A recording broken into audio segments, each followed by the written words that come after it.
নমস্কার বন্ধুরা, আদুরে কিচেনে সবাইকে স্বাগত। আজ আমি নিয়ে এসেছি মানকচু বাটা। কিভাবে বানাবো চলুন আপনাদের রেসিপিটা দেখিয়ে দিই। এখানে এই 300 মতন মানকচু নিয়েছি আর নারকেল নিয়েছি। এবার আমি মানকচুটা গ্রেটারের সাহায্যে কুড়ে নেব আর নারকেলটাও কুড়ুনি দিয়ে কুড়ে নেব। এই গরমের সময় প্রথম ভাতে মানকচু বাটা হলে আর কোনো কথাই হবে না, এত ভালো লাগে খেতে।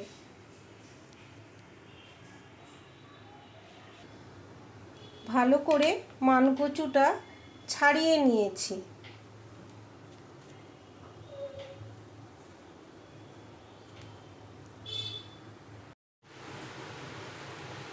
একটা গামলায় জল নিয়ে নিয়েছি আর গ্রেটার নিয়েছি।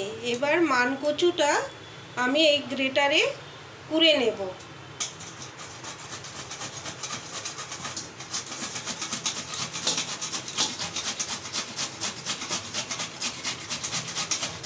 এইভাবে কুড়ে নিলে তাহলে এই যে দুধটা বেরোচ্ছে মানকচুর, এটা 3-4 বার ধুয়ে জলগুলোকে ফেলে দেব, তাহলে আর চুলকাবে না।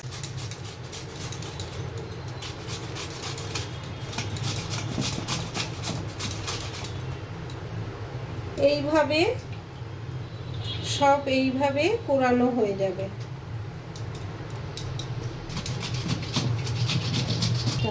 সেটাই বলতে হবে, তাই না?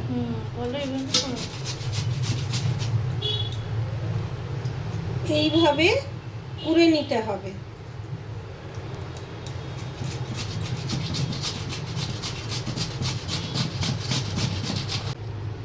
সবটা কোরানো হয়ে গেল। এবার আমি ভালো করে মানকচুটা ধুয়ে নেব। এই যে সাদা মতন যে দুধের মতন বেরিয়ে যাচ্ছে, এটা ভালো মতন করে বের করে দিতে হবে, না হলে কিন্তু গলা চুলকবে।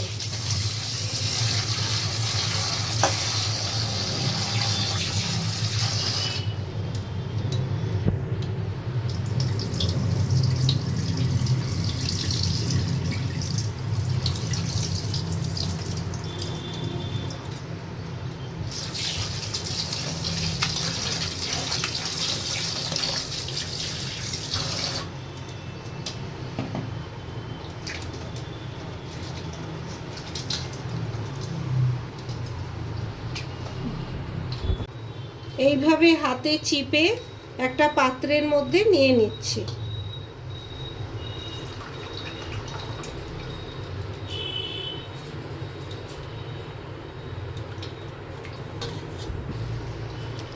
মানকচুটা ভালোই আছে, যেহেতু বেশ খুব সাদা, এই ধরনের মানকচুটা গলা ধরে না, হাতও চুলকায় না। নারকেলটা কুড়ুনিতে কুড়ে নিচ্ছি।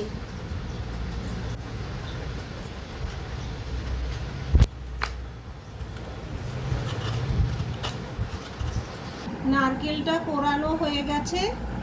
এবার আমি মিক্সিতে একটা একটা করে দিয়ে দেবো। মান কোরানোটা দিয়ে দিলাম।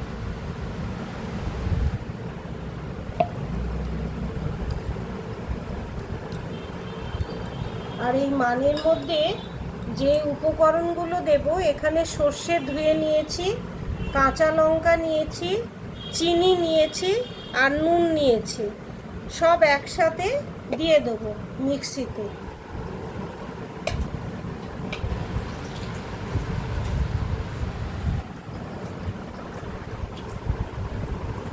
নারকেল কোরানোটা দিয়ে দিলাম।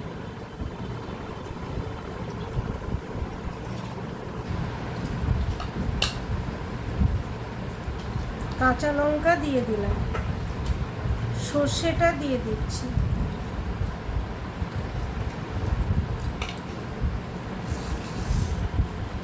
চিনিটা দিয়ে দিলাম। নুনটাও দিয়ে দিলাম।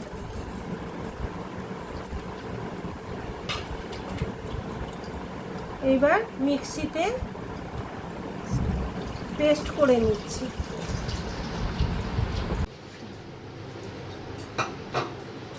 মিক্সিতে পেস্ট করা হয়ে গেছে, এবার একটা পাত্রে ঢেলে নিচ্ছি।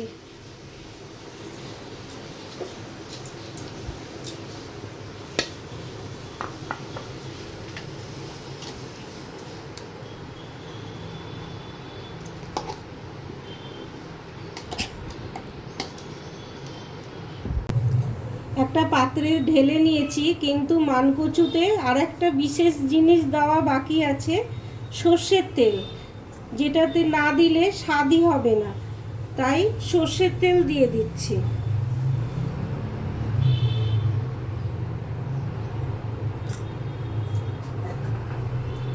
এবার ভালো করে সর্ষের তেলটা মানকচুর সাথে মিশিয়ে নেব।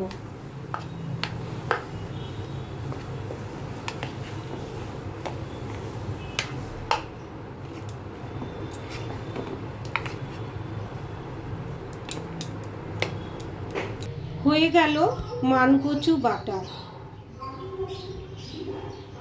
আজকের রেসিপিটা আপনাদের কেমন লাগলো অবশ্যই কমেন্ট করে জানাবেন।